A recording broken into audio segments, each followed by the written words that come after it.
What's up, Doc? Hello, Limitless Practice. Dr. Craig Burns with LimitlessPractice.com. What is the worst thing you can do when answering the phone call, new patients calling in, asking a bunch of questions? What's the worst thing you can do? Any ideas? I'm sure you can come up with a couple. If you've been in practice for a couple years, you've probably already experienced the do's and don'ts to doing it this way versus that way. Learning from your lessons, learning from your mistakes, et cetera, et cetera. And I'm not going to tell you exactly in great detail what to say. That's not the whole purpose of this. It's just to beg the question, to get our minds thinking a little bit differently, in a different direction, maybe a little more strategically, of why they're calling and the intentions behind the call. What's the worst thing you can do? The worst thing, from my experience, from my perspective, because I can hear when all the phone calls come into the office. I've not only have a good ear, but I designed the office to where I could hear what the front desk is saying. I've listened to thousands and thousands of new patient phone calls. The worst thing you can do is just purely and simply answer their questions. In our office, we call that thinking or acting tactically and not strategically, right? And what I mean by that is, and let me clarify before I get too far into this and give you some more gems. It's not about being deceitful or skirting the issue or not being authentic or genuine. It's not about that. It's about thinking strategically and not acting tactically. Acting tactically is they have a question and you just answer it. And they have another question and you just answer it, right? That typically, not in all cases, but oftentimes, more often than we'd like, leads to, great, I'll think about it, I'll call you back, right? Has that happened to you? Yes or yes? It's happened to me plenty of times, and I'm sure it happens to most chiropractors way more than they would like to. It's because they and or their staff are acting tactically and not strategically. They're just answering the questions. What does a visit cost? How much is it? How long does it take? When can I get in? The point being is we have to kind of step out of our shoes and step into the shoes of the other person on the other end of the line. Maybe that's impossible because it's long distance. They're a couple miles away. The point being is the proverbial shoes, right? Get out of our head and into their head. Some of the worst advice I've ever heard, and this is from some pretty big wigs, big people in the industry, a lot of fame, is be genuine. Tell them what you do. Tell them what you don't do. Be crystal clear, right? And then let them choose whether they want to come in for the appointment or not. I see the rationale in that, and I can see why some people get goosebumps hearing that and think, wow, that's really on purpose, right? But is that the most compassionate, most strategic way to engage with that person out there in the line? They don't know what they don't know. They don't know what you know. They don't know what we know. They don't know how beautiful and powerful and valuable chiropractic is, right? Otherwise, they would be asking better questions than, what does it cost? How soon can I get in? How long does it take? Do you take insurance? Those are all like low-level, superficial questions that most people hate hearing. And then they're trained to come back with a very principled or purpose-driven or tactical response, which leads to a poor outcome. I'll think about it. I'm going to call a couple more people, and I'm going to try to get the right answers. Long story short, what I'm really talking about here is something I went very, very, very deep with an LPE podcast for members of Limitless Practice Elite. It was called Reshaping Their Buying Criteria. So if you're an LPE member, write this down. Number 127, Reshaping Their Buying Criteria. This is putting yourself in their shoes. How does the average person think when they're calling, and why are they asking those questions? And how can you get them to consider better questions, right? Like, how many reviews do you have? How long have you been in practice, right? All these questions that they should be asking to find quality, not just price point, or how far away are you, how easy, how convenient is this going to be, right? They should be looking for the best chiropractor in town. That's what they should be looking for, right? And they should be looking for above, down, inside out, and how are you not going to treat my symptoms? How are you going to get to the cause? Do you take x-rays, or do you do a good exam, blah, blah, blah. They should be asking those questions, but they're not. And why aren't they asking those questions? Because they don't know, right? So we have to be sympathetic. We have to be compassionate that ignorance, and I say that in the most positive way, it exists. So how do we deal with that in the most strategic manner, right? Oftentimes, and I can't go into this too much, I don't want this to be too long, but I'll train my staff to first and foremost understand that that's who they are. That's what they are in that moment, right? And that's why they're asking those questions. And you're over here with this hyper-educated perspective and this agenda, and it's hyper-educated versus uneducated, and it's one agenda versus the next. And that invites what we also call in LPE mismatching, right? When your agenda, you're trying to force your agenda of, we don't take insurance, we don't believe in this, we treat the cause. That's a lot of very important information to a very uneducated consumer, right? Their buying criteria is extremely weak and limited.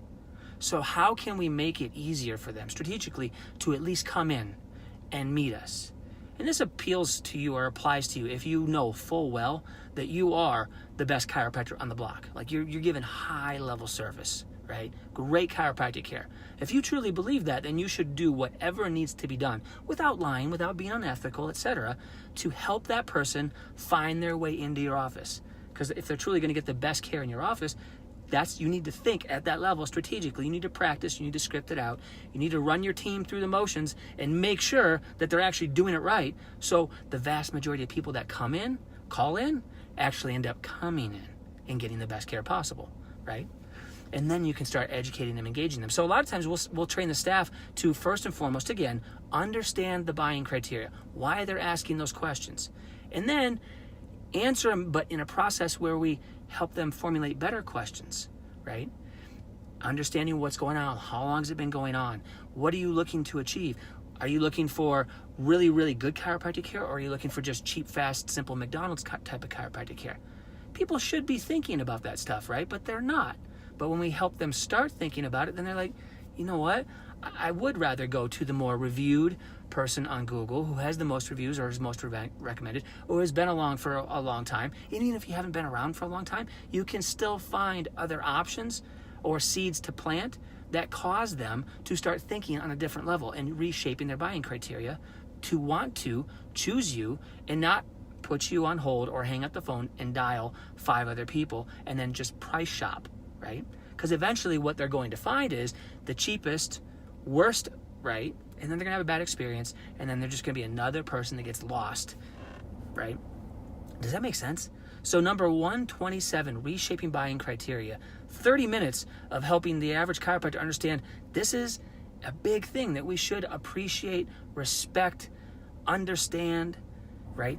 Not dismiss, not ignore, right? It's a real thing amongst the vast majority of the population. I do believe in my heart, intellectually speaking, logically speaking, that if chiropractors were more accepting and more educated and more strategic when it comes to dealing with buying criteria, understanding it, and learning how to strategically reshape it, we would be seeing more people than just a small fraction or percentage of the population.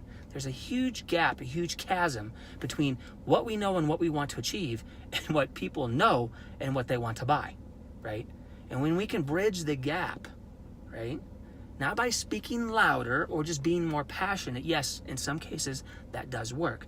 But in a lot of cases, you just have to be more freaking strategic about what comes out of your mouth or what comes out of the words that come out of the mouth of the person that you've hired to answer your phones. That's a big deal. So I think LPE members, again, number 115, mismatching. How can you avoid mismatching at all costs when a new patient's calling? How can you reshape and better accommodate their buying criteria when they're calling, which leads them to want to schedule with you? And then, what's another thing? Keep a lookout for a specific podcast that deals with just phone calls only, right? All the weird one-off curveball questions that patients can ask when they call in, from price point shopping to duration of visit to how soon can I get in, do you work on Saturdays, to insurance questions and a lot of that stuff. I'm going to try to give you a much more strategic question-based solution or form of engagement that is going to lead to far better outcomes with getting the vast majority of people to want to, and only to want to, come and see you. So stay tuned for that one. With all this stuff being said, I like to tell people, like, I do overthink things. I'm a super strategic guy. Like, that's kind of like my little blessing or gift from God, is to be just to have a strategic mind. But with all that being said, you have to have the basics. You have to have a good heart, a good purpose, a good vision, and good hands, right? That's the basics. But after that, there's a plethora of many moving parts and other things, procedures, processes, systems in any given chiropractic practice. Some more than others, but in any practice, there's tons of moving pieces and parts that could be tuned up. And if with just a little more tuning and a little more strategy would make the principle and the purpose and the vision that much more effective, right? We call that's the other one in LPE, guys. If you're in LPE already, vehicle versus the vision.